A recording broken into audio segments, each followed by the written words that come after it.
Rogers.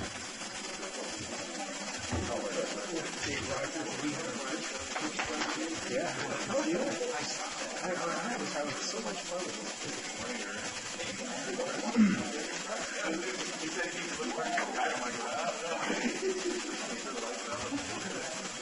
Board Clerk, do we have any additions to the agenda? Yes, Mr. Chairman, we have an addition to closed session, which will be public employment appointment pursuant to Government Code Section 54957, title of position, Chief of Community and Economic Services. I move that we take up this item and find that the need to take this action on it arose after the posting, of the agenda. And Chairman, if I will add, it's Chief of Development Services, just so the record's clear on the title of the position.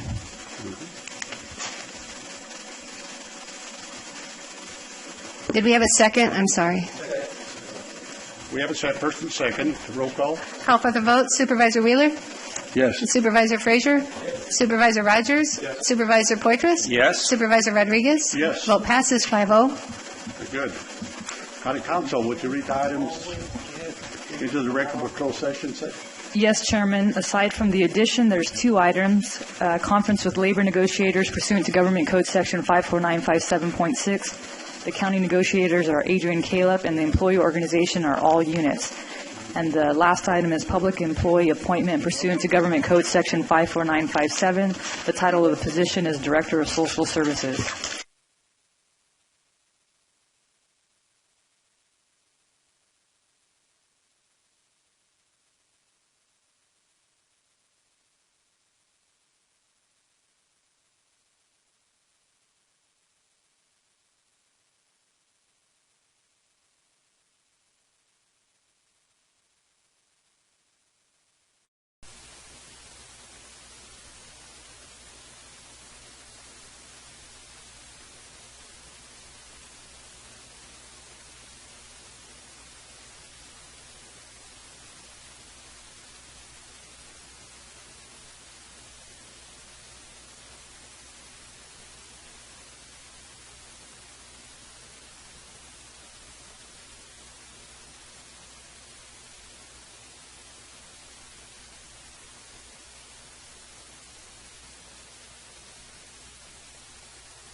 County Council, do you have anything to report?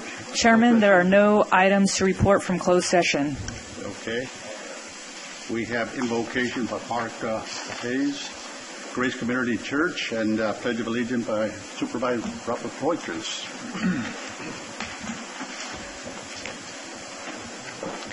Okay, let's pray. Gracious God, we thank you so much for being a God of goodness and mercy and love. And we thank you that you have sent your love and expressed your love to us in Christ. The Bible says, for God so loved the world that he gave his only Son, Jesus, that whoever believes in him would not perish but have eternal life. I pray for the men up here on the platform as they make decisions for this county. Give them discernment and wisdom, and may their actions and be prudent and for the best of the population of Madera. Lord, may you be glorified in this city and in this county. In Christ's name, amen. Amen. Everybody join me in a flag salute. Ready, salute. I pledge allegiance to the flag of the United States of America and to the republic for which it stands, one nation under God, indivisible, with liberty and justice for all. Thank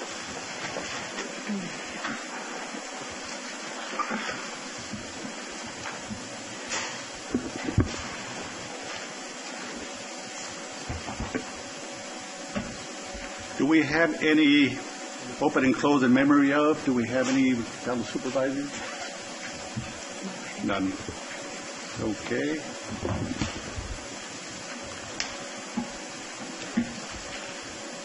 Agenda number 5, consent calendar.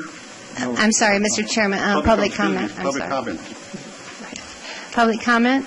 The first 15 minutes of each regular session is set aside for members of the public to comment on any item within the jurisdiction of the board but not appearing on the agenda. Items presented under public comment may not be discussed or acted upon by the board at this time. For items appearing on the agenda, the public is invited to comment at the time the item is called for consideration by the board. Any person addressing the board under public comment will be limited to a 3-minute presentation to ensure that all interested parties have an opportunity to speak. Any handouts to the board must be submitted to the chief clerk of the board for distribution to the supervisors. Anyone addressing the board is asked to print their name clearly on the speaker sheet at the podium. Also, all persons addressing the board may state their name and county of residence for the record. Morning, board members. Jay Varney, Madera County Sheriff. Just a quick reminder that our law enforcement memorial service is this afternoon at noon in Courthouse Park at the memorial. And if you're able to attend, we always appreciate the fact that you guys come over. So thank you. Thank you. Good morning, Mr. Chairman, members of the board. I'm Al-Okayat. I'm here to just plug in, just to inform you. We're posting today information about the Madera County residents can drop off. Basically, it's a drop-off event, solid waste event, and this is for electronics, small appliances, televisions, printers, oil-based paint. So it's HHW, household hazardous waste, and e-waste. And that will be on July 17th, July 15th, I'm sorry, Saturday, July 15th, 9 a.m. to 1 p.m. 15th or 16th? 15, 1-5. July 1-5, Saturday, and it will be at the Hearst Hardware parking lot. Where? Hearst Hardware in the Madera Ranchos. Oh, it's Rancho. Oh, okay. Yes. So this is our Valley event. And then we usually have one also once a year up in the Eastern Madera County. Very good. Okay. Thank I have you. a quick question. Yeah. Are you going to collect, when you collect household-type paint, will you evaluate that for use in graffiti abatement? We sure do. Yeah, We do. because I've got 15 gallons I'm going to donate to graffiti abatement. I've been donating all my surplus paint to... Go ahead and bring it to the landfill. Yeah. We will okay, take great, it from you. Great, good. And just to make a point, that's a program that, because of, when we changed operations at the landfill, some of that needed to be updated. So rest assured, Supervisor, that the code enforcement guys and Eric Yancey are all over it, working with Public Works to make that happen. Thank you. Great, thank you.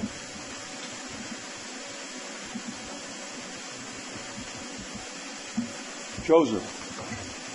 Everybody ready? Happy birthday to you. Happy birthday to you. Happy birthday, dear Joseph. Happy birthday to you. Were you going to say something?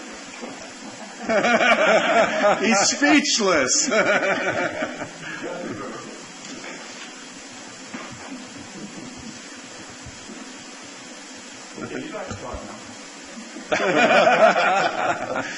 It's my right, though. You go. I just wanted to comment on the election this past Sunday in France.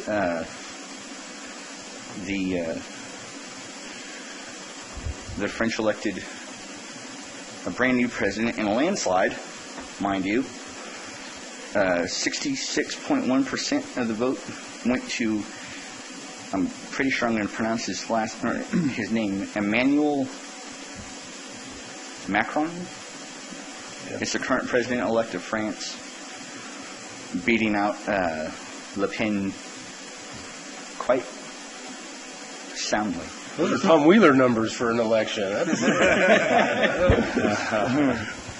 So, what's his political leaning, Joseph? He's a centrist from what I've read. Okay. It sounds like from everything I've read right now, it sounds like his presidency is going to be watched quite closely. I know I'm going to watch it. Thank you. So, but I watch almost everything. So, thank you. Thank you, Joseph. Thanks, Joseph. Thank you, Joseph. Happy birthday. Thank you. We'll go to number 5, consent calendar. Do we have any comment from the board? Did you have one, David? No. Just me on item G. Great project, the sidewalk construction on Avenue 12. On the south side, just to follow up on the north side where we have some of that, are we going to do some of the ADA accessibility that we have now on the south side? Good morning, Supervisor Jared with Public Works. Supervisor Jared? No, I'm sorry. I'm kidding. Supervisor Frazier. I am Jared with Public Works. Sorry for the clarification for that. So most of the stuff on the north side, I believe, is all brought up to ADA, and we do have a transition plan that we look at. I think it's biannually to look at all of our ADA locations and try to go through and update those as needed and as funding allows also. So we will definitely look at that on the north side and see if there's any upgrades that need to be done as part of that that north side as well. But to be honest with you, ADA is a moving target, so it's a challenge to stay at top of that with all the changes that happen. But it was a beautiful project. It was well done. Kept the traffic under wraps. It just makes it a whole lot safer for people to walk there, so I really appreciate your guys' work on that one. Thank you, Supervisor. Also, just would like to note that the funding for this was CMAQ, and we also utilize our Measure T funds.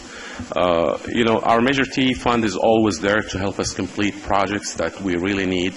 And we will be, at Public Works, we will be tabulating what have we done with Measure T so that in the future, if we are planning to do something like that, the public will know what they did. Yeah, that'd be nice to have out there a sign saying your Measure T dollars brought you these sidewalks. Correct. Yeah.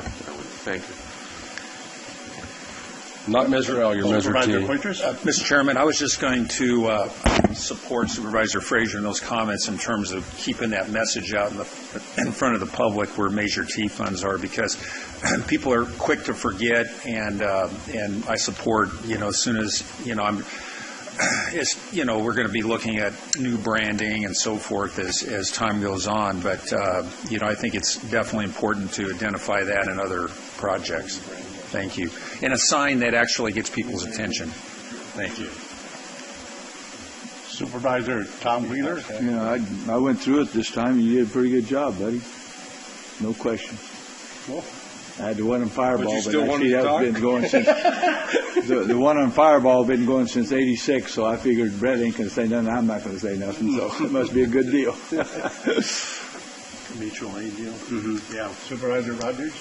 Yeah, I just want to comment on item O that we've had meetings with the Fairmead and Friends community about increasing their rates. They'll be eligible for a grant that will help them with their water systems if they do that. And so, Ahmad, do you have anything you want to say on that? Yes, Supervisor. Yes, our last meeting with the community was Saturday, April 22nd, 10 a.m. Everybody brought their kids that day. It was fun. And, we have a positive reaction from the community. Supervisor Rogers showed up, and the state was there, us, self-help people. And, they understood the project. We explained it to them thoroughly, and when we told them about the process of Prop 218 and all the items it will take. There will be debt repayment since they were negative since 2011, 2012 fiscal year. There's about $100,000 in debt repayment that will be repaid in 5 years. After that, the rate increase will drop from $22.28 to about $13.79 a month. But there will be another study. It may even be lower. And then will they have a CPI on it? Correct. There's always CPI. But after 5 years, the state would require us to do another study and another Prop 218 probably. All right. Just on the item F, this is not for you, this is the fire department, but I just wanted to highlight, this is a good thing. I wasn't going to bring it up because it's good for them, but it just goes to show that our East Side Acres, it's the furthest westernmost portion of my district, and it's called the East Side Acres, which tells you something, right? It's just outside. They consider themselves more Firebaugh than they do Madera County. And there's a lot of different services that come over from Firebaugh because of that proximity. And so just want to reiterate that to people as things maybe come up later that have to do with East Side Acres and Firebaugh agreements. It's been going on all those years. Is there any cost to that? Do they absorb all the costs? Yeah, that's within their... within their district. Their district, yeah. So it's been going on since '86. So. Yeah, that could be something in the future where they might come to us and ask us to pay for those services, perhaps. Well, someday. Yeah. Okay. Not today, though. Yeah. All right. Do we have a motion? I move we approve the consent calendar as presented. Second. First and second, roll call. Call for the vote. Supervisor Wheeler? Yes. Supervisor Frazier? Yes. Supervisor Rogers? Yes. Supervisor Poitras? Yes. Supervisor Rodriguez? Yes. Vote passes 5-0. Just across the river.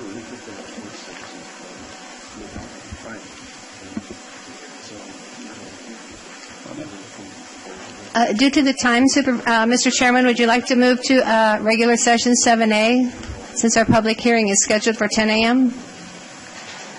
Okay. 7A, Board of Supervisors Department, presentation by Barry Falk, Executive Director, American Red Cross Central Valley Chapter, to provide information on the programs available through the Red Cross on responding to and recovering from natural and man-made disasters.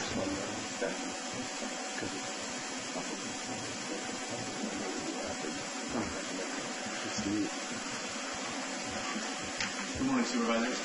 Good morning. Barry Falk. I serve as the Executive Director of the American Red Cross Central Valley and Kern chapters. So my purview essentially extends from Merced County. Oh, thank you. I could hear. Thank you. Again, Barry Falk with the American Red Cross. My purview extends from Merced County to the north all the way south to the Grapevine. And we get to the opportunity to not only serve those 7 counties, but of course work with 7 very unique and wonderful Board of Supervisors, including this one here in Madera County. We're the best. Figured I'd start there. It's a good place to start. The Red Cross, of course, continues to provide important services, from disaster services and, of course, being present to be present in disasters large and small, to serving our armed forces and military members and their families through emergency communications. Of course, there's still a large amount of training that's done through CPR, first aid, and AED training within the Central Valley chapter. And then lastly, maybe a less known kind of thing that we do is, of course, we still provide a lot of international services, whether that's restoring family links or, of course, supporting international disasters. The American Red Cross in the Central Valley, your chapter here, is actually celebrating a centennial this year. So this year, the American Red Cross has been around 100 years here in Madera County and really providing services to the residents of Madera County. A couple of things that I just want to highlight this morning, just as kind of an overview, and I'll leave a moment or two for questions if there are any, is just that we are, as always, ready to really be ready for disasters large and small, particularly that of wildfires. Of course, here in Madera County, wildfires is not something we are a stranger to, and we stand ready and have the partnerships in place to provide sheltering really in all of the communities, or at least the at-risk areas in Madera County. We've had, of course, most of that taking place in the mountains over the last couple of years with the dry areas and the wildfire here in Madera County. But there's a lot of good work happening even here at the city floor in the valley as well. Just over the last year, our disaster program manager, Katrina Poitras, who serves what we affectionately call the M&Ms. I know, so it's a good name. But Katrina is our disaster program manager. She serves Madera, Merced, and Mariposa counties. And we have just recently stood up a brand new DAT team. DAT stands for Disaster Action Team, that really is ready to respond to home fires, big and small, here in the county. And that team is really based right here in the city of Madera. We find that while there's more home fires here in the city of Madera, of course the wildfires are what we're used to in the mountain areas.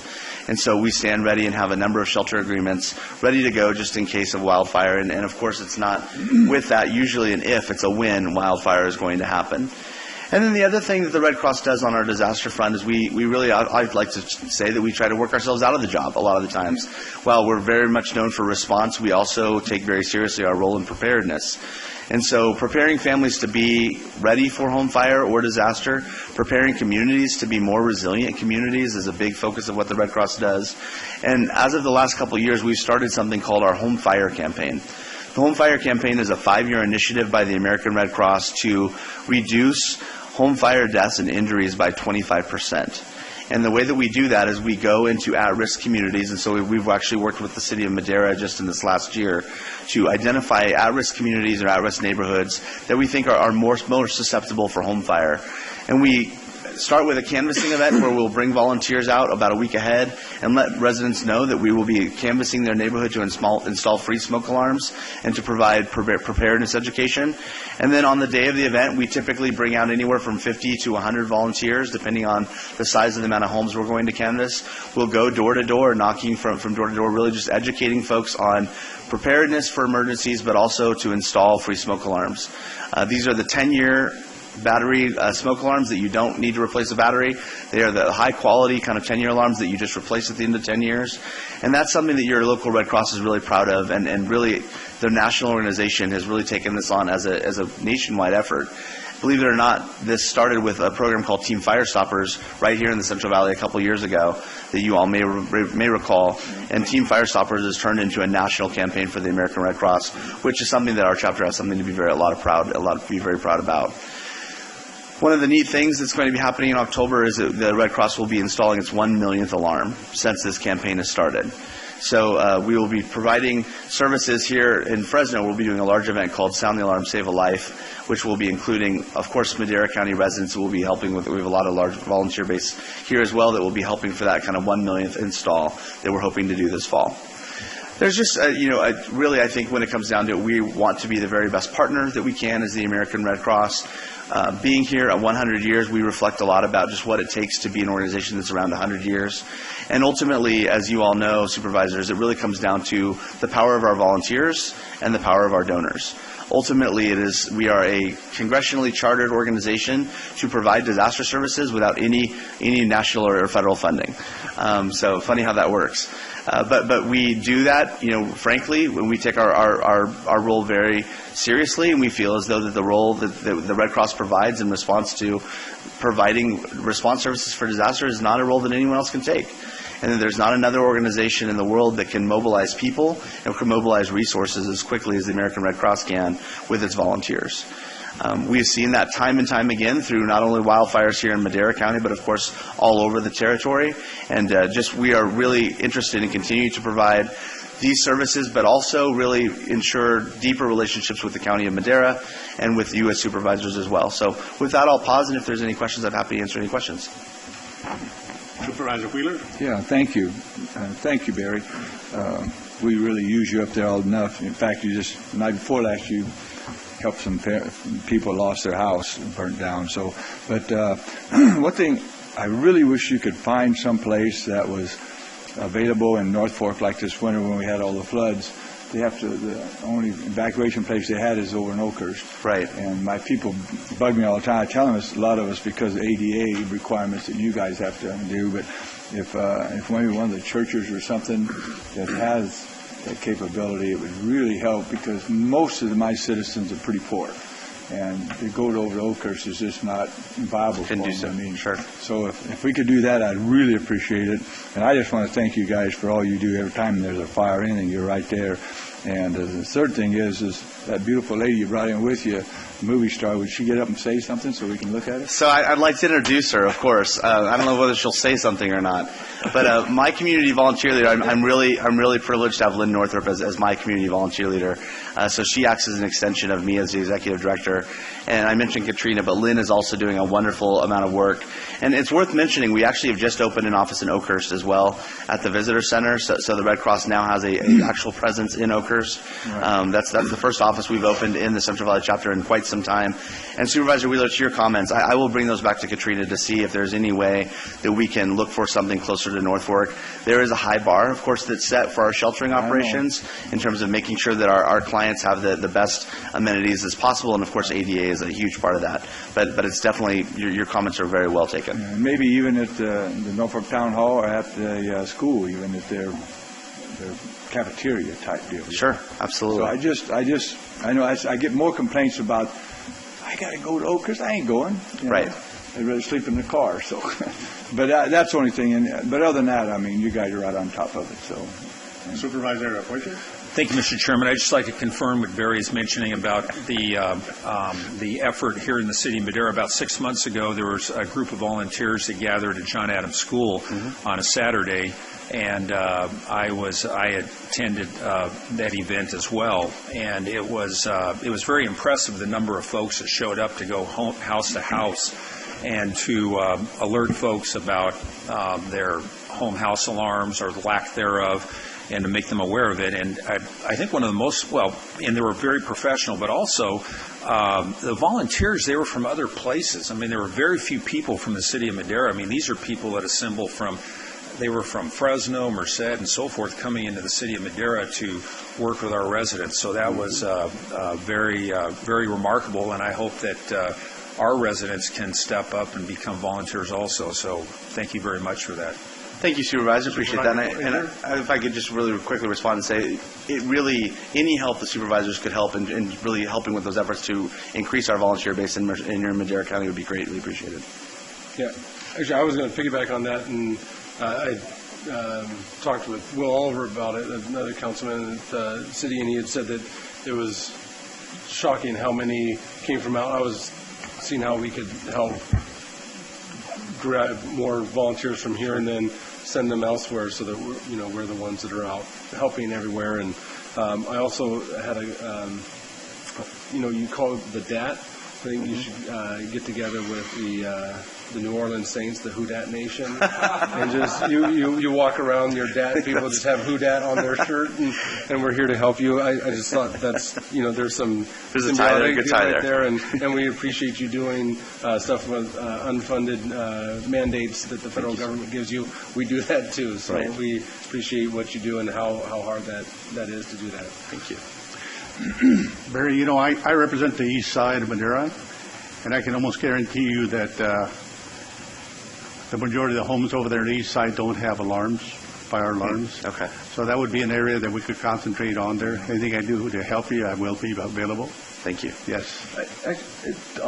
To that point, I know that the city right now is holding some hearings regarding the housing.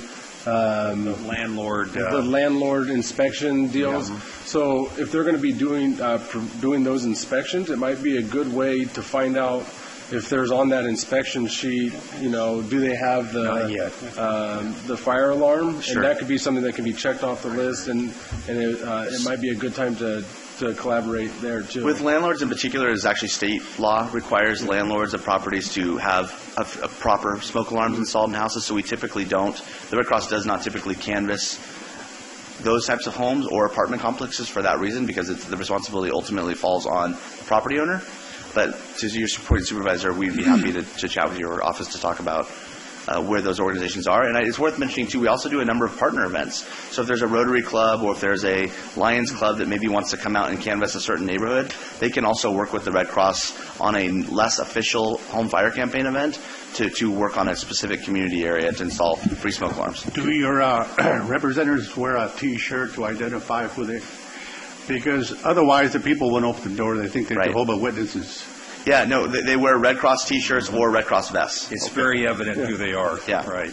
Is there a way to partner with landlords or large landlords? They pay for the smoke detector, but you install them, and maybe that's a way to bring in more money? It's possible. I'd have to probably look into that, whether or not there's that would be feasible. I think that my understanding of the law, Supervisor, is ultimately that the full responsibility falls on the property owner to do not only the paying for but the installation of. And I would have to check to see whether there'd be any risk with the Red Cross to get too involved in that. Yeah. Well, they would have to pay for your services. Right. Yeah. I think one of the problems. Sorry about that, Max. Go ahead. Yeah. I think one of the problems with the way things are currently, a lot of the alarm systems that are installed are battery operated only, and when those start beeping, people just typically pull the battery and they don't replace those. And as a contractor, I've installed a lot of the hardwired systems, and I think that's ultimately what they're going to have to begin to require is the hardwired system, because that the battery is only a backup plan, and it stays in effect so that they can't just disable it. They'd have to take it apart, and most people are not going to go that far with it. And so it's kind of a shame that there are people that die as a result of these batteries being removed, and it happens all the time. One of the things they've added to the system is the monoxide detectors that are really critical, because a lot of older heater systems fail, and carbon monoxide is blowing directly into the house, and that kills families too. So all of that is so important, and I don't know, we'll find fixes eventually for some of these things. Thank you very much, Barry. Thank you, Supervisors. June 14th, there's a grand opening at the Governor's office. June 14th? What time? What time? 10?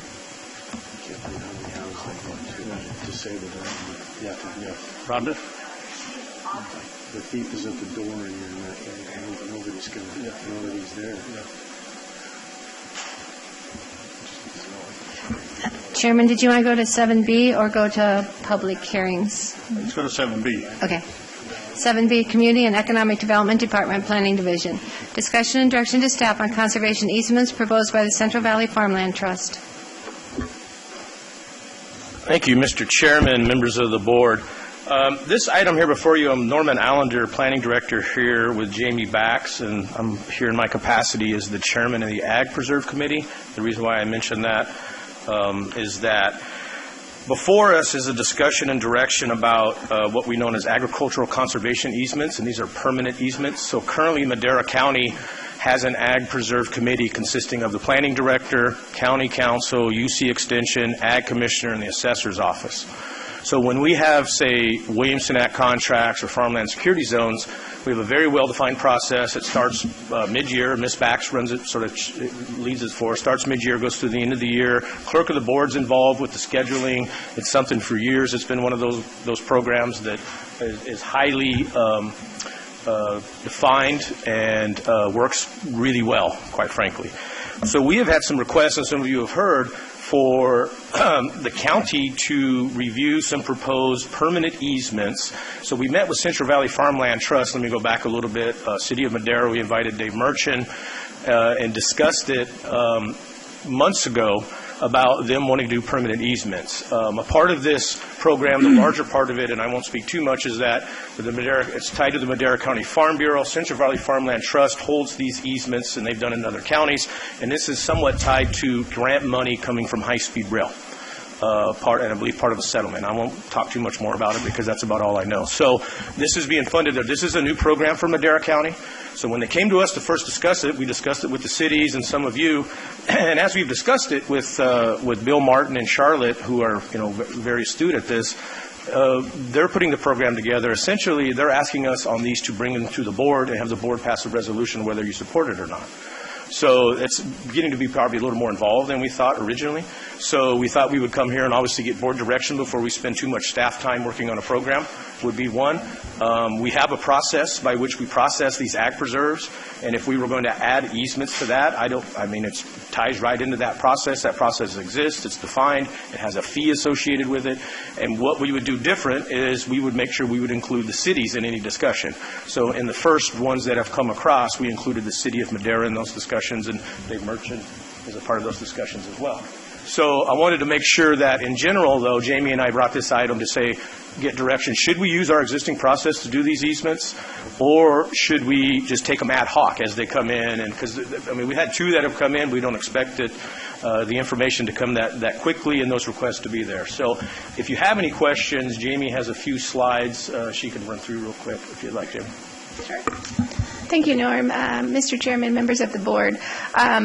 We do have, like Norm mentioned, our ag preserve policy that we utilize. Next month, actually June, is when we start accepting applications, and they run from June through December of each year. So I don't see why we couldn't use that process. There are some requirements that they have to fall under. They have to be prime ag land.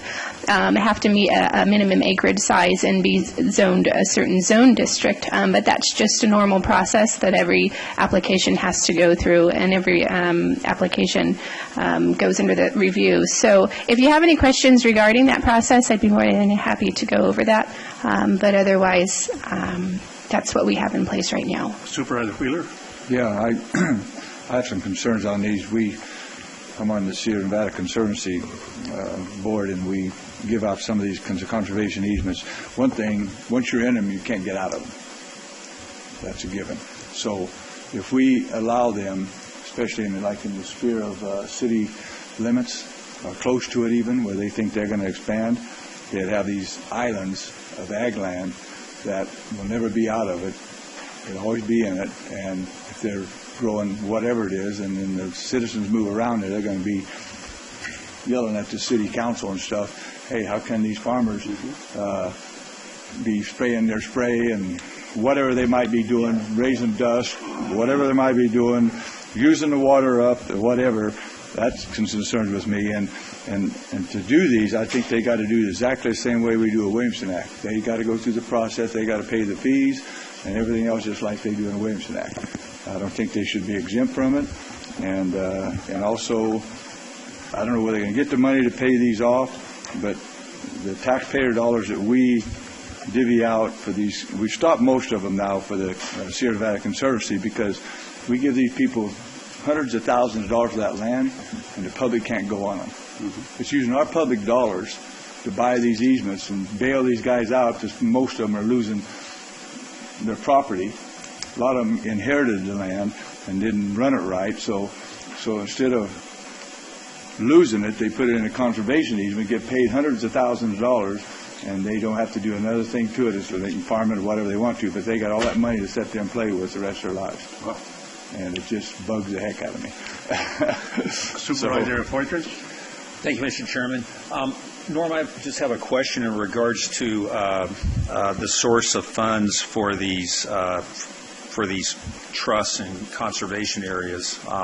I know that Supervisor Wheeler, you mentioned it's taxpayer dollars, and I know that there's some that have already been placed over on the kind of the west edge of the city of Madera, and I was just kind of curious, are these like foundation funds or a combination of taxpayer funds? And I believe we have representatives here. I know Christina's here, but Farmland Trust as a representative, I would have to defer to them. Like you said, I know very little about it and don't want to misspeak. Yeah, just curious. Thank you. Good morning, members of the board. Charlotte Mitchell, Central Valley Farmland Trust. I'm the executive director there. So I just walked in from a travel from Sacramento. So the question was the funding, correct? Right. Where the funding comes from. Department of Conservation has a funding program specifically with high-speed rail dollars. We're holding funds at the Central Valley Farmland Trust that were a result of a settlement of the high-speed rail between Madera and Merced County Farm Bureaus. So funding is from those sources there. Okay. Yeah. And what would be, do you have any kind of a ballpark figure? I was just kind of curious, like, let's say somebody has 100 acres they want to put into this Sure. trust. What type of compensation do they receive? So there is a process by which the valuation of the per acre price is for a conservation easement. But in general, we've seen in the valley here and in Merced and Madera counties, it's between $5,000 to $8,000 an acre that they will receive, for the benefit of preserving that farmland in perpetuity. And I know today is talking about a couple different tools of farmland preservation, one being what we do, which is conservation easements. So when a landowner comes to us on a voluntary aspect to say, I'd like to make sure that my farm can be passed on to the next generation, we can help them with that. And the process by which there's dollars there through Department of Conservation is one state entity, Natural Resource Conservation Service. At the federal level is another funding agency that can help in that. And then there's the Williamson Act, which is another program. It doesn't hold easements in perpetuity. It's basically a benefit to the property owner for decreased property taxes. So there are two distinct differences between those tools. That last one again. Let me ask you, when somebody submits properties for adoption, do you take into consideration the proximity to any given city? Yes. So when somebody approaches us, a landowner or farmer approaches us, we just don't say, sure, we'll take care of you. There is a criteria status that we're trying to work through to ensure that that land can be available for production agriculture and a commercial aspect forever. Our role is to ensure that those lands can be maintained in farming. So not every piece of property is going to be suitable for a farmland conservation easement. We take an aspect that there's water sources for irrigation, that it's prime soils, and that, yes, encroachment from cities is not going to be apparent. Tom, does that answer your questions? Well, kind of. So, does these properties you got tax dollars grant from the high-speed rail? That's tax dollars, right? Well, it's a settlement agreement. Yeah, it's still tax dollars. Yeah. The settlement agreement came from our dollars. Okay. So it's still tax dollars. Yeah. The private people still can't get on it, so you're paying these people, these farmers off, or ranchers, or whoever it is putting these in there. So and do they have to, that piece of land got to be near the high-speed rail easement, or can they be on the other side of the whole county here? Yes. It does not matter as long as it resides someplace in Merced County or Madera County, wherever the counties that we're doing. Merced County, yes. Madera County. So thank you. We're dealing with both counties, but yes, it can be any place. It doesn't have to be along an alignment of the high-speed rail. Why would the high-speed rail put up money to do that it's not near their rail line? It's to ensure that farmland, the impacts of the It's mitigation for displacing the farmland that's along that high-speed rail line, either on it or next to it, is protected someplace within the county. But it's close to the high-speed rail tracks, right? No. It's close. No, it does not have to be close. As long as it's your turn. Yeah, it's since they're displacing a certain number of acres throughout the entire length of the high-speed rail, the settlement was to preserve in perpetuity ag lands.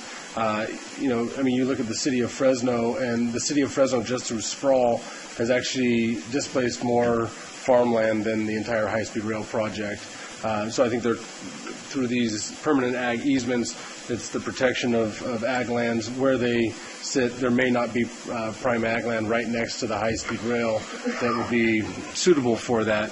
And I think the question that I had was actually the one that you just asked, that to make sure like it's not going to be, if there's a sphere of influence, can there be any permanent ag easements within the sphere of influence? Does it have to be just outside of the sphere of influence? We have done permanent ag easements within sphere of influences, so that doesn't say that we're precluded from doing that as long as it's agreeable amongst those that are pursuing and have an involvement in the conservation easement. Yeah, and with the city of Madera, and looking at their, they have the permanent ag easements around the north and west side that kind of keeps them from growing that way, which will force them down to the south and east. Will this create a barrier there where they can't grow out there, or there's some general plans that are, or specific plans that are going out that way? The State Center Community College, will these easements be right in there? So, I want to back up and really emphasize that, we're not in the position to support or oppose. We're here as the Central Valley Farmland Trust to take care of an interested farmer that wants to ensure that their land is maintained in production agriculture and that this valley can be economically viable, because a lot of your economy in this county is relying upon the working landscape and the products that come from it, marketing, trucking, all the other side benefits to ensuring that a farmer has the ability to produce on his or her land. So we want to make sure that piece of property is viable, and ensuring that it's compatible with general plans that are for urban development and doing them in a thoughtful, logical manner. We're sensitive to that and want to make sure that we're here listening to whether it's the county or the cities that have concerns about where their future general plans are going to go. In light of reading where the city of Madera's future general plan, landscape is going to be, it didn't look like it was going to impact where particular projects may reside outside of their sphere of influence. So that's kind of the answer. I was wondering, obviously, I saw the look back and forth, and the city not being here. Does someone say that they're probably okay with this? Norm, is that? So I have spoke to the city planning director most recently, and I can just tell you he made a very salient planning point that they teach planners day one is cities never stop growing. Right? They don't ever stop growing, and that's a fact. It's been a fact for time immemorial, for one. Number two is that they teach you from day one in planning school, and I've told Mr. Thompson from the American Farmland Trust this, grow contiguous. Do not grow discontiguous. That is the definition of sprawl, by the way. I know that word is thrown around way too much by people who don't even know what it means. So I can tell you discontiguous growth is not a good way to grow a city. That's my personal opinion as a professional planner. I know of several other planners who have that opinion, right? So the placement of this is very important. She's correct. It's not willy-nilly. There's a process, a discussion, and that's why we're here today, to make sure there's a process and a discussion about the way it's being done. But let's be very clear. The interaction they teach us between the natural environment and the built environment, and where agriculture comes in right into that part, is really the complexity we deal with on a daily basis as planners, right? The urban-rural interface is the most difficult interface to deal with, right? It is, because, and we deal with it with most of you here. You mostly have urban-rural communities, and that's where you have most of the issue. MD10, what do we hear about out there, right? Their interface with agriculture is what we talk about regularly. So this is a very important planning issue, right? I mean, we have the stats here if you want to see. We have irrigated land in this county. It's very important. We have developed more irrigated land, more prime farm land in the past few years than we have in a long time. But if you look at the numbers, some years we go up and some years we go down. Some years we take grazing land into irrigated land. There are some periods we take irrigated land back into grazing land. It's a market-driven situation. So, that's why we're here, to make sure that we're not doing anything willy-nilly, and to make sure that we're working here. They have a process. I believe they came to us, and it was and they sat down with the city, right? So the question is whether the city agrees. I would have to say on a case-by-case basis, I would want to hear what any city has to say on a case-by-case basis would be my preference. Supervisor Rogers? Yeah, I was just going to comment that the purpose of the whole high-speed rail funding was mitigation, and it replaces land that they are basically taking through eminent domain, and it doesn't really matter where it's at. It just as far as they're concerned. But there needs to be a process in place to make sure that this doesn't create a situation for planning in the future. And that I think I agree with what Norm said earlier. So. If I may, Supervisors, Christina Beckstead, Madera County Farm Bureau. In this process, when we got these funds, they were transferred over to Central Valley Farmland Trust. We sat down and created a working group of various individuals within the county that created a grading system. So I just want to make sure that you understand this. So they created a grading system, and one of the things that they did take into consideration was where the sphere of influence came into play. So if you fell within the sphere of influence, you got a lower grade under that area. And so it's all based on a cumulative total, but that was one of the things that was taken into consideration, and we were mindful of the fact that we didn't want to cause any trouble with the sphere of influence, right. And we also created a buffer beyond the sphere of influence. So if you were just outside of that buffer, you were kind of in that prime area for it, but we did take all of that into consideration. So the sphere of influence, the type of soil, the crop that was grown there, the current zoning, all of that was taken into consideration and is a part of the application process. So not just anyone can come in and apply, they actually have to go through the process and see where their scoring comes into play. Okay, let's take it to the public. Any public comment? Bring it back to the board for direction. Yeah, I'd like to make a motion to direct staff to come back with a plan that will work just like we do our Williamson Act, so that they go through the whole process to make sure that we have full public disclosure on it, public hearings, the whole works.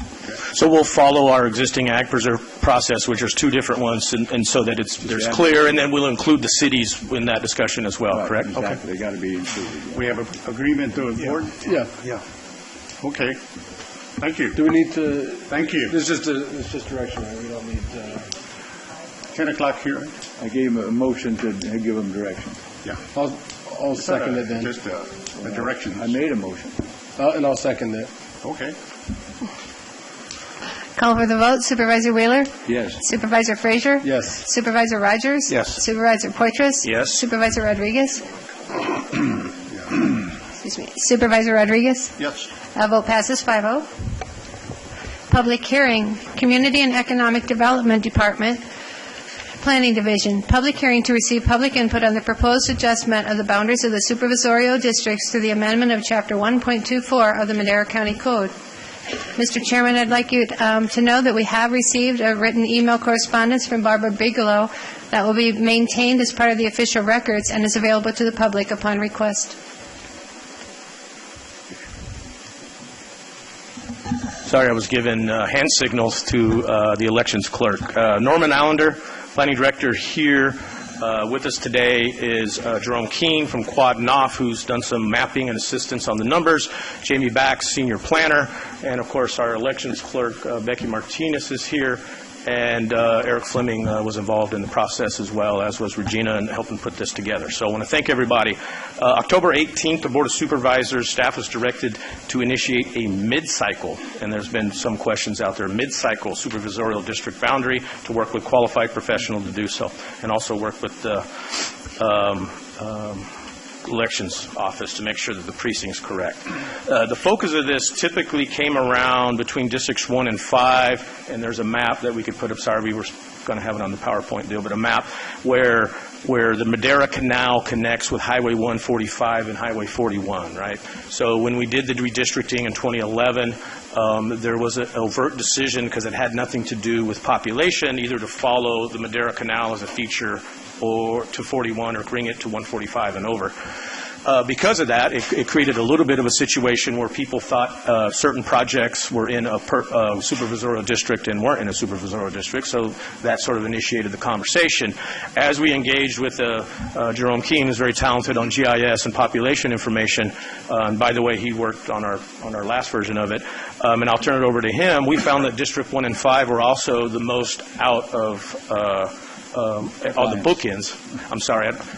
Both most out of whack. That's my Parksdale term. Sorry, most out of whack from the other side. Technical term. We teach us in planning school. Anyway, districts 1 and 5 were the most askew. That's the proper term for the numbers. And so I'll turn it over to Mr. Keene to give you a little review of the numbers and why these sort of boundaries came together. Thank you, Norm.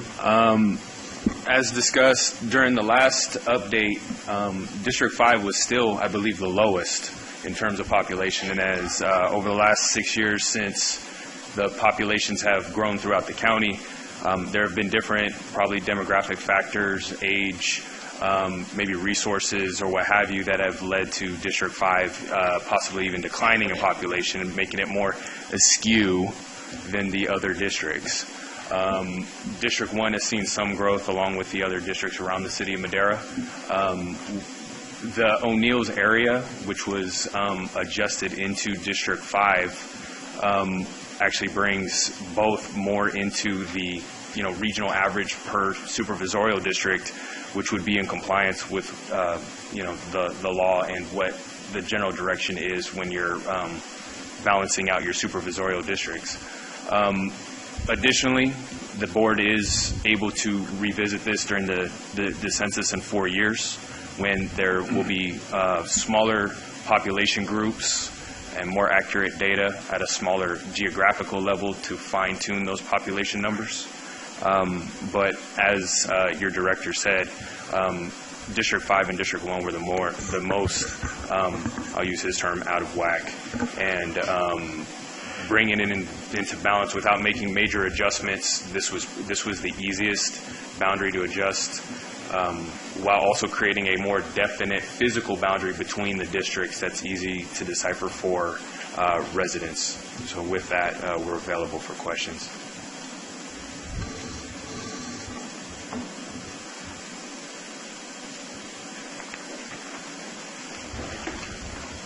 I still can't see those numbers. Exhibit C. Can we, there we go.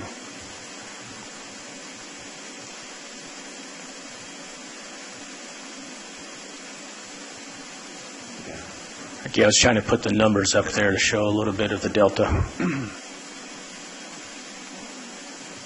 In addition to this board, as deliberated a little bit, Mr. Keene did an analysis of the precincts as well, and our Ms. Martinez is very important in that process. There's 2 adjustments, one associated with this if the board were to incline to make that adjustment. The other adjustment is around the city of Chowchilla, which probably needs to be made anyway. There was an annexation since the last adjustment at the city of Chowchilla, so that would be something to work on, and Ms. Martinez and I have discussed that previously. Oh my goodness, people at home are all over the place. Yeah. So going forward, I'll just explain to the board, this is the first public hearing. It's the first formal part of this, based on board direction of how to proceed. If you wanted to proceed with this proposal, what you would direct staff to do is you would schedule the second hearing. What also needs to be done is a meets and bounds description. So we wanted to have this discussion before we spend money on a surveyor doing a meets and bounds description and doing the ordinance change. So this is the first public hearing, which would cover that. And of course, the board has direction. You can return it to staff. You can send us to do whatever you is. But staff recommendation is here today. And then we would look at putting together meets and bounds and the ordinance amendments and getting that ready.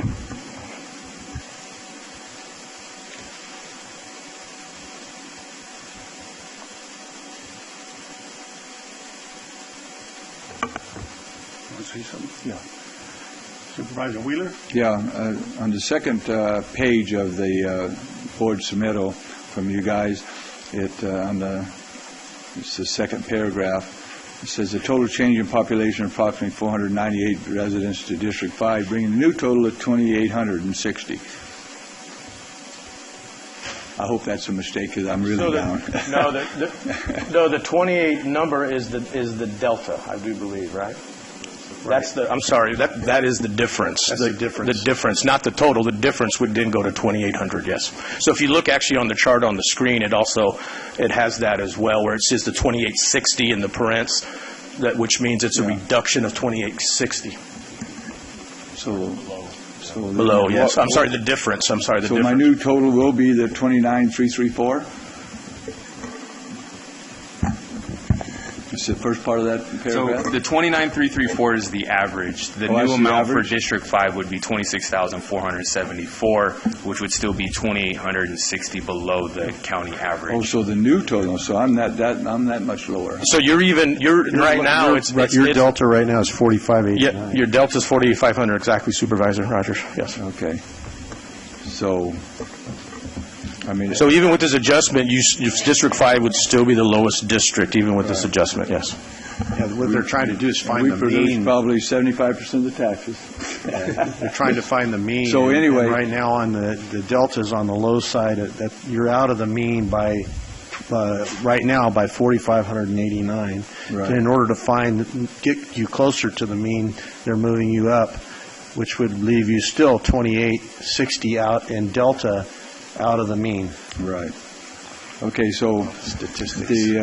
I mean, I know there was a suggestion back when we done it in 2010. There's one now that to move my district, District 5, on down towards the city of Madera, which that would be a great, big future disadvantage. So, because what could happen is that if somebody down here was really popular and they had lots of money, and they got up there and persuaded the people to vote for them, then Eastern Madera County would have no representation at all. So, Chairman, members of the board, for those, when we did the district lean last time, we'll go over that. We don't have the maps, but there were two options put forward. There was the option that was adopted that was there, and there was another option that brought District 5. It brought more of the districts into, currently actually even Supervisor Rogers, 4 of the districts touch the city of Madera in some way. It would have had all 5 districts touching the city of Madera. That was an option presented to the Board of Supervisors, and that option was rejected by the board. I don't believe unanimous, but majority rejected by the board to go with the option that was adopted. So the notion of bringing all the districts to touch the city of Madera, sort of the shorthand for how you start redistricting. You take the total number, which is about, let's just use 150. You take the city of Madera, which is 70.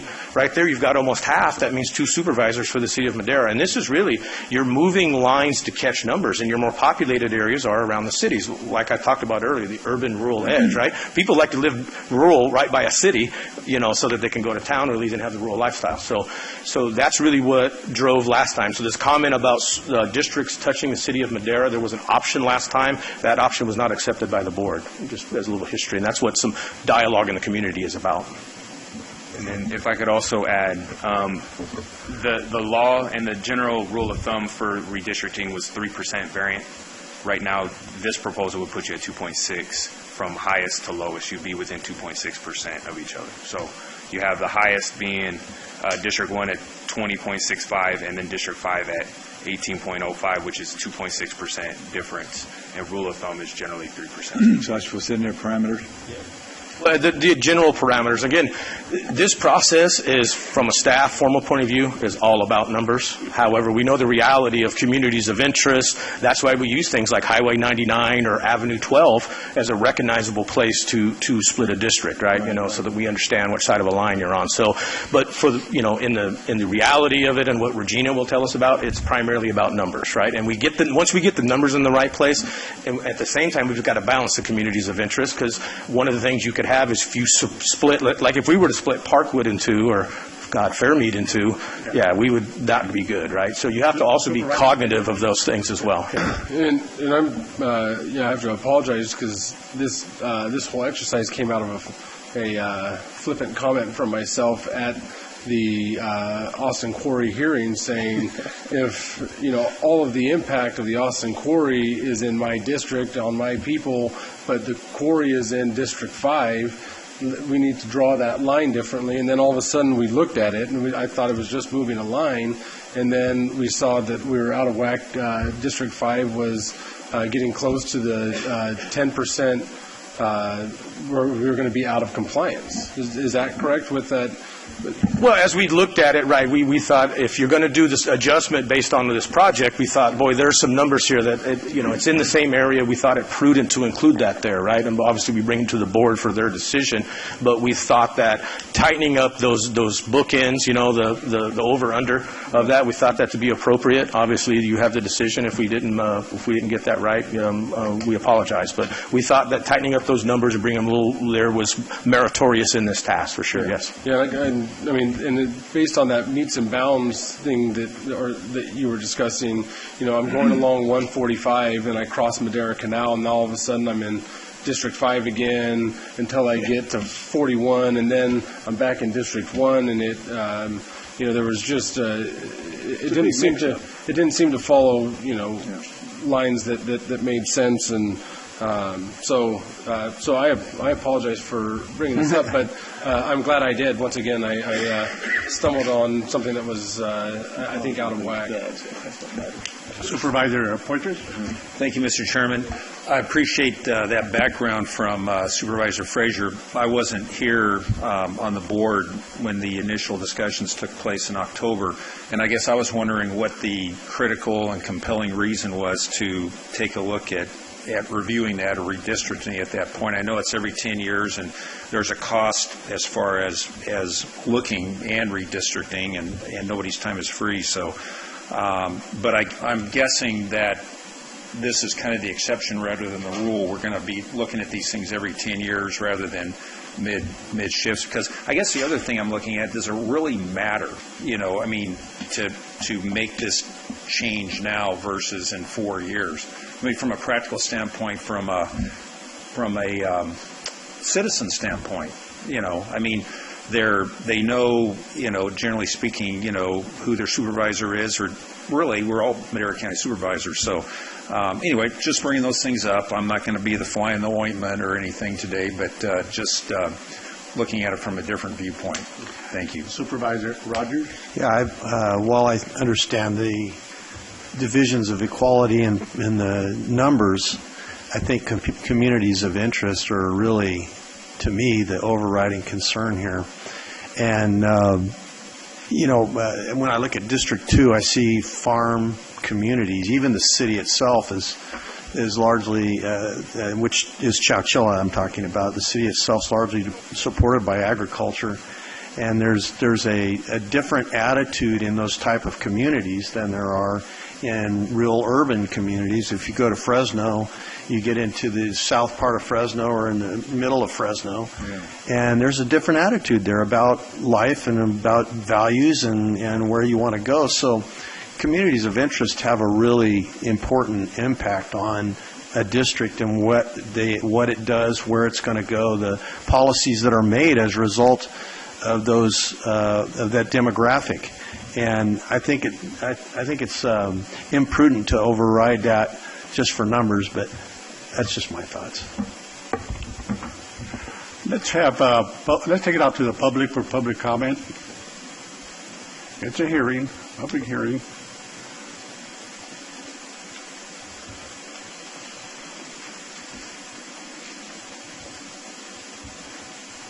Good morning. Good morning. I'm Janice Gomes. I live in Madera County.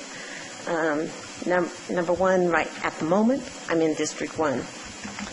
And my family ranch, which my great-grandfather bought in O'Neill's, a Hildreth, is going to be affected by this, which my mother, Pat Washburn, my sister, Faustina Washburn, her husband, Tim Roach, is living on that property. And the house actually belongs to me, and I had hoped to move back home eventually. But I have a few questions. Number one, why are we not waiting for the census to get a true number of people? Because, yes, you are putting in homes and stuff at Avenue 12, but they aren't sold yet, and it may go up, it may not. They may be families, they may not be families where your numbers might be skewed. And the other thing is, which by listening today has probably already been rejected, but I'm saying, why can't the line go down 41, the east side or east-west, I don't know how you want to call it, side B5 and still District 1, and go down 145, and like they said, come into Tozier. I know, Tom, you don't want it because you're saying the city. Brett has the city in his. I think he's represented us in the mountains very well. It's just a matter of you guys doing this right. And the way it is, the mountains kind of have two voices on the panel. You do it, you're going to be by yourself. District 5, will be by itself. And so you're going to have 4 against 1 if it comes down to the mountains versus town for what you're doing. That's my personal opinion. And I think to Supervisor Poitras's point, we all represent everybody everywhere. You will always be my constituent no matter what, because I love you. And whether you move up there and this gets changed. He really does talk about enjoying working with you. Yeah. He does. But, when just as an example, when we had to put up the money for the tree mortality that was threatening the areas it was 5-0, and there wasn't a single person up here that wasn't an Eastern Madera County supervisor at that point. It's all politics. It depends on who's on the board at what time. No, I understand that. But again, I do apologize for bringing all this on to everybody. I should stop talking when I'm up here. But that's just my opinion of. We appreciate it. Of where the line that it could be changed. Can you show us the lines one more time, please?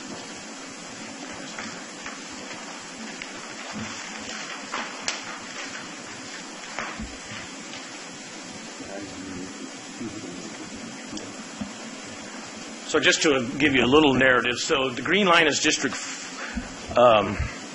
basically would adjust to there so that District 5, again, would go straight across and over, and it looks like there's the District 1 boundary should have been taken out of there, so that's inaccurate. So essentially the green line, there's a little mapping error. The green line is what the new boundary of District 5 will be. Basically, it will go down the Madera Canal, and instead of going all the way to 41, this is what it was before, it will go down the Madera Canal, hit 145, and take 145 across. Not just to 41, which Highway 145 enters there, goes to Road 145, which is always interesting to tell people, and go all the way basically to the county line at 206, right, at the 206 bridge. So that will flatten out and go there. That will then push, that will say everything north of that line will be in District 5. Now, and everything south of that line will be in District 1. Ooh, almost got that wrong. District 1, right?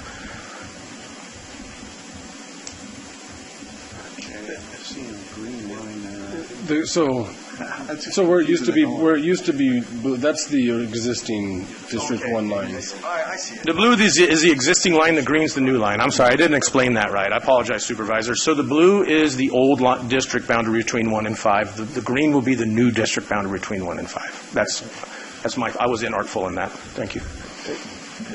Next, and to the point of, in terms of, this isn't, correct me if I'm wrong, Jerome, this isn't being driven by the growth on 12. No. It's more the loss of... There has been no change in population by the developments currently under construction because no homes have been occupied. So to affect the population, they have to first occupy the homes, and then it goes into the census. And Jerome can update you that a little bit of what Ms. Gomes was saying.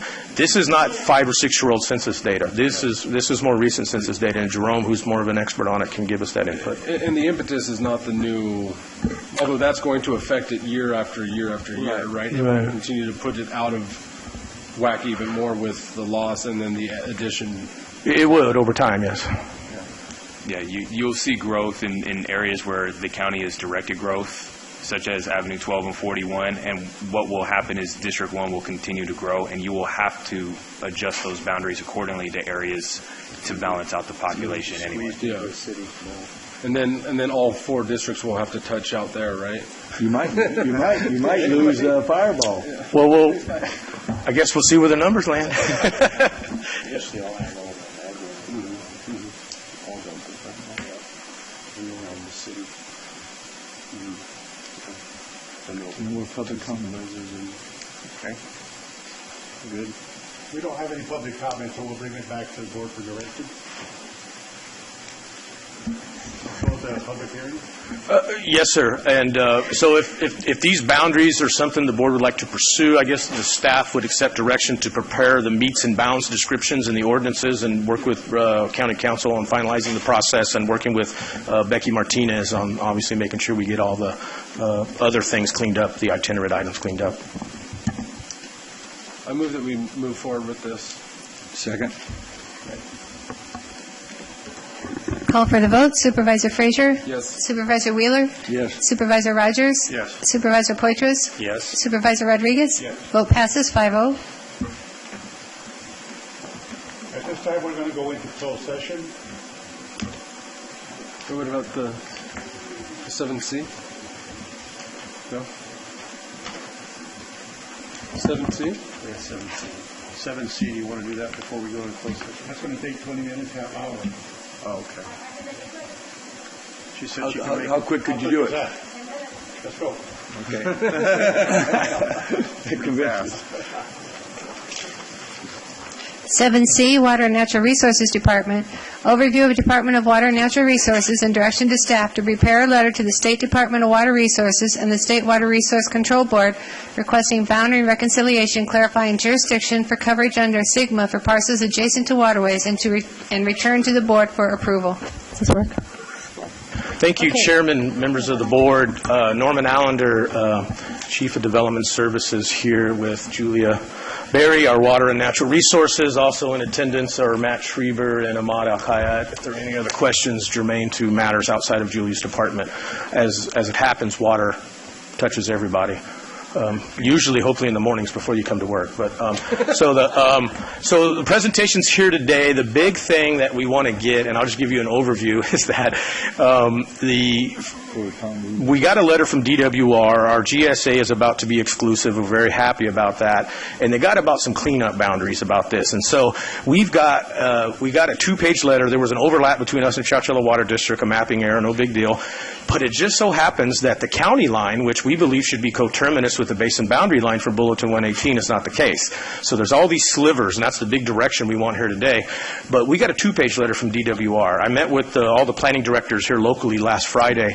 Fresno County got an 18-page letter. So I just want to let you know that... How big was ours? 2 pages. Oh. So I just want to let you know what a good job Julia's doing, and everybody, the water districts, and getting this stuff set up. We had a 2-page letter, and most of it is the slivers. The one is just a mapping error between us and Chowchilla Water District, which I think is about to be fixed. But Fresno County got an 18-page letter. So I'll turn this over to Ms. Berry, who only got a 2-1. Thank you. Julia said 10 minutes. She didn't know Norm was going to still sit there and talk all of her. No, that's okay. That's all right. That's okay. So I just want to go through, where we've been spending our time. You can look at the graph here. Been spending a lot of time on governance, putting together the groundwater sustainability agencies. Tomorrow, that process will be finished. We are the last agency to become exclusive. Tomorrow is May 10th. We'll be finished. A little bit of time on technical and outreach. And the 15% on projects is looking for projects, people to do recharge and, it's a PowerPoint. It's not on the screen. Oh, okay. Can you guys see it? Okay. So where we are in the process, like I said, tomorrow our GSAs in all 3 subbasins are going to be exclusive, so we're doing well there. We're in compliance. The entire county is in compliance. Closer to the mic, please. Mm-hmm. I'm sorry, I'm a little sick. So the next process is in June we will have a draft water budget and draft hydrogeologic conceptual model for us to look at. The hydrogeologic conceptual model actually fits into our groundwater sustainability plan, so it gets us partially on the way to writing that plan. We will. That's okay.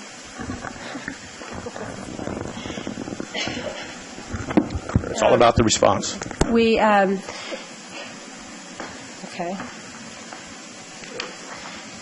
Anyway, the next move is, yesterday we got the proposal, the package for solicitation for proposals for the next round of grant funding to write the groundwater sustainability plans. So we will be meeting in both subbasins. We had a meeting yesterday in Delta Mendota subbasin to talk about how we're going to apply for those grant funds. Today we're going to talk about our agencies, the different agencies that govern SGMA very quickly, and then our plans and some ideas about how much we think writing those plans is going to cost. So first, our agencies. As you know, the county has a groundwater sustainability agency that will be exclusive tomorrow in all of the Madera, Chowchilla, and Delta Mendota subbasins. You can read for yourself what the acreage is. Just some things to look at. In Chowchilla, we are not the largest GSA in the Chowchilla subbasin. The Chowchilla Water District has taken in, they were the largest anyway, but they took in the city of Chowchilla, which made them the largest groundwater sustainability agency out there. We are the next largest. And as we know, once the Triangle T Water District forms, States. They have an election on August 29th. Once they form, they will subtract just under 15,000 acres from our GSA. Moving on. Now that we have these new agencies, we have new authorities under these agencies. We have water management is, I think, the most exciting part of the agencies. We can acquire an appropriate, you can read it for yourself, appropriate surface water. We know that there's an opportunity for fallowing of lands if that's what the board chooses to do. We can also create a system by which we can help growers and others exchange water credits. We do have the authority to do that and to provide that structure.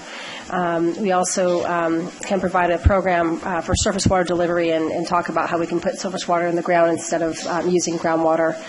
And I think Norm wants to speak a bit on fee authority. Did you want? Sure. So, as we put these together, we have typically the normal fee authority you have as an agency, right? So when we do, say, a fee associated with a building permit, like our general plan fee or automation fee, goes through what people call the Prop 26 process. And Prop 26 says everything's a tax except for the following exemptions, and there's a handful of them. That's like our development impact fees or our permit fees or our general plan fee we put on that, right? So if we were to, again, this is about getting dollars for planning dollars is what the topic is. So if the board were so inclined, let's say a plan cost $1 million to put together, and we have a share of that, right? And so we currently, obviously, I wouldn't propose, and I don't propose Julia ask Eric for that money, or Joel. Well, that's not going to go well. And so what would the board entertain? We have fees associated with projects. Should we put a fee, say, more fees on building permits? This gets into the nexus of proportionality, right? Let's just give you an example. We have a general plan update fee or a general plan fee we put on building permits. Where's the nexus? You don't have a general plan, you can't issue building permits, right? And we regularly, just last year, did another what we call major update to our general plan. We're constantly updating it to keep it up to speed. So getting planning dollars tied to the nexus of, say, a building permit, a well permit, other permits is one option to do it. That's what we call the Prop 26 process, or many do, and that's what you do all the time here when you do fees. You make findings. These are exempt because there's a nexus to something you get for it and therefore not a tax. Other than that, property-related fees get into the 218 side. It just says, hey, you're in a county responsibility area. We've got to pony up so much dollars to do a GSP, and here's how we got to get to. Now, the good news is that Julia just yesterday got from DWR, and of course we were unraveling that. What it means is we, as a critically overdrafted subbasin, would be eligible for $1.5 million per subbasin for what's called cost-sharing dollars, right? Which would, again, the opinions vary on what cost-sharing means. So it's like a matching fund, but a little different, and we're trying to unravel that right now. You also get deductions for your DACs and your SDACs, severely disadvantaged and disadvantaged. So let's say we've got $1 million to do a plan, or let's say GWR was going to give us $1 million, and we had to pony up $1 million. Let's just say that's the case, right? But if we had disadvantaged communities, we would be able to back out that match by $20,000, $30,000, $40,000, $50,000 in that. And so these are brand new things from yesterday. But the issue is the state is saying they want some sort of cost sharing or a match, however you want to look at it. And the question is really just kind of a spitball here to talk with the board. You can take it where we put it on some fee associated with a permit that has a nexus and proportionality to water, right? I mean, you can't build a house without water. There's one, right? There's lots of things. You put them on well permits, right? You can't get water. There's a direct nexus, right? And what does that really mean impact-wise, right? I mean, and Julia will continue to work the numbers based on where the board wants to go. I mean, if you're only you put this fee out there and you're collecting $5,000 a year on it, you're not being very effective in the long run, right? So this is about planning dollars and really kind of a little direction. Would the board like to come up with a way to make the findings to to attach it as a fee based on certain development, or go the direction more of a Prop 218 and say, okay, landowners, we need to come up with some way of doing that. So those are sort of two directions you can do. In the long run, once you get a plan adopted, of course, it'll have implementation programs and how you do that, and that's a separate matter. This is truly just about getting planning dollars is the request. So, Julia? Moving on, it was mentioned earlier that we've had a communication from the State Water Resources Control. We've had a communication from the State Water Resources Control Board. Every county received something. We actually did very, very well. We only had one section of overlap. These issues are similar all over the state. As you'll see, I've circled it in red, the GSA overlap between the Chowchilla Subbasin and, between Chowchilla Water District's Groundwater Sustainability Agency and ours. After looking into it, actually was a mapping error, and Chowchilla Water District has resubmitted their map to remove this piece. Somehow, it was just a mapping error on their behalf, and we're very thankful that they were very quick to fix it, and it's been fixed. I did want to go over what happens in part of that notification. We don't have to go too much into it, but if we had not done what we did, part of the notification from the State Board was, for some counties, they're not in compliance. They're not on the road to being in compliance, and this is what the remedy by the State Water Resources Control Board is. You can review the different levels of fees that they would have charged. It's not going to happen to us, but really they're not being very creative about how they're doing this. They're just asking everyone to have a meter and to pay for the extraction of their groundwater based on use. Yeah? Did you see that? Okay. Geez, 25%. I'm almost finished. Yeah, it's pretty draconian. Yeah. I'm not finished. Okay. One more slide. Yeah. And she just has one more slide to show the sliver. Sorry, Chairman, so just go quick. Okay, so one more thing. We do have an issue that we're in the process. Actually, Becky Beavers has already fixed it. If you go onto the portal that shows all the different mapping in the state, it looks like in Madera County that we chose not to pick up some of these areas. We have received a boundary from DWR. We're fixing it. It's going to be fine. And that was not a part of our notification, I'll be very clear. State Board did not reprimand us for this. They understand that we were trying to pick up everything. They have a different county board boundary than we use. It's not a problem. We're fixing it. I'm just mapping. I just want to get that out to the public that we are going to make that look right on the Sigma portal. And we went through the plans. It's accepted that a plan will cost between $1 million and $2.5 million to write, and that's per sub-basin. So we're currently crunching the numbers on how much that'll cost. Okay, and then just some backup on that. And that's my last slide. Okay, we'll take it out to the public. Back to the board for directions. The main action would be to get direction about cleaning up, and we've already been working on, but cleaning up the remainder parts, and that we're being responsive to DWR with the pieces that are unclaimed. Yeah, and the other thing, too, is that it's been suggested to us by DWR that we send a letter requesting, the Department of Water Resources has sub-basin lines, and they don't reconcile with our county lines, and it's a bit of a challenge. We have some of the Merced sub-basin creeps into our county, and even DWR staff says that's really not supposed to happen, and they actually requested that we draft a letter asking for the reconciliation of the sub-basin boundaries with the county boundaries, and that's what I'm looking for direction on today. I'll make a motion that we direct staff to continue reconciling sub-basin mapping and as per the DWR letter requirements. Second. Call for the vote. Supervisor Rogers? Yes. Supervisor Frazier? Yes. Supervisor Poitras? Yes. Supervisor Wheeler? Yes. Supervisor Rodriguez? Vote passes 5-0. Chairman, An excellent job, by the way.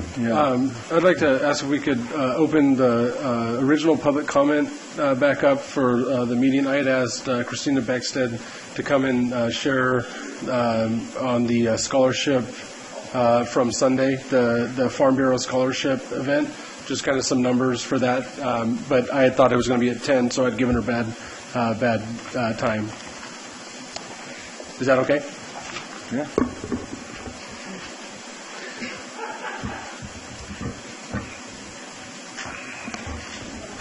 Thank you, Board, for allowing me to come up. So we had our event this weekend. It went very well. I think we had about 250 people in attendance. But I just wanted to point out, last year, I don't have the numbers for this year just yet, but last year we raised $50,000 at this event. And with that money, we were able to award $40,000 in scholarships this year. Wow. We have 4 scholarships that were divvied up between 9 students. So we have 2 scholarships that are $1,500 for 4 years, so a total of $6,000.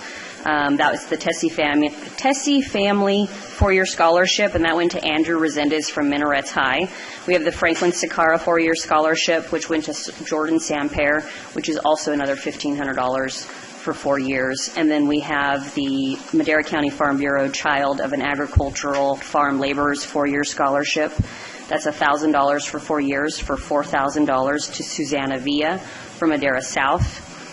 Jordan Samper was from Minarets High School. And then we have just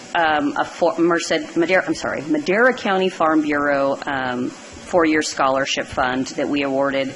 It's $1,000 per year for 4 years to Madison Byer from Minarets, Kaylin McKinney from Madera High, Christian Napier, I believe is how you say his name. Napier, is that what it is? Yeah, he also works at Papa Murphy's Pizza. Oh, gotcha. Where's that He's at? from Liberty. Emily O'Brien, also from Liberty. Kane Steely from Chowchilla, and Courtney Sumaya Herrera from Yosemite High. Very nice. Yeah, thank you for sharing that. Thank you. Sorry for the wrong time. That's okay. Thank you. Rhonda, let's finish it up. Do we have any pending legislation? None was provided, sir, to the clerk of the board. None. Supervisor staff reports? I have nothing to report at this time, Mr. Supervisor.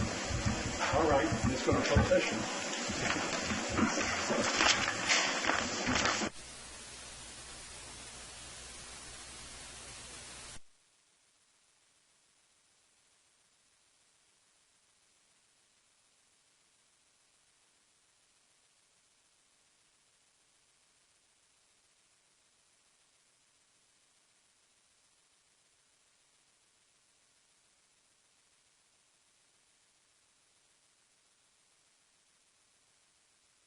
We're going to break for lunch and return at 1:30.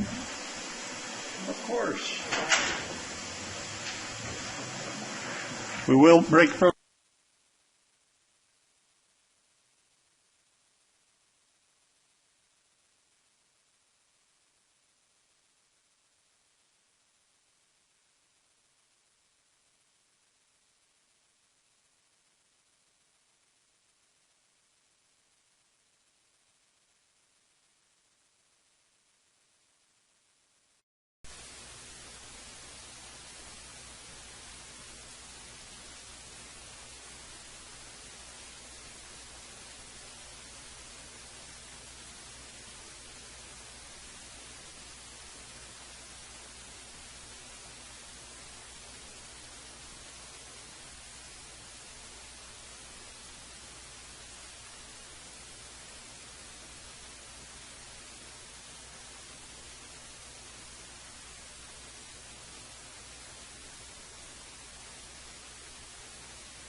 The board is in session now, and we'll proceed to go to close.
Reportable actions from closed session.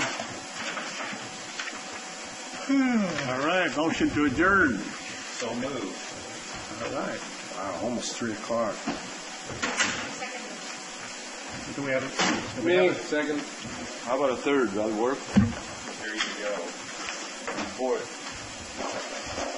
You know, you can ask Adrian for a copy of this too, or I can ask. What is that? It's the summary of survivor benefits and beneficiary program.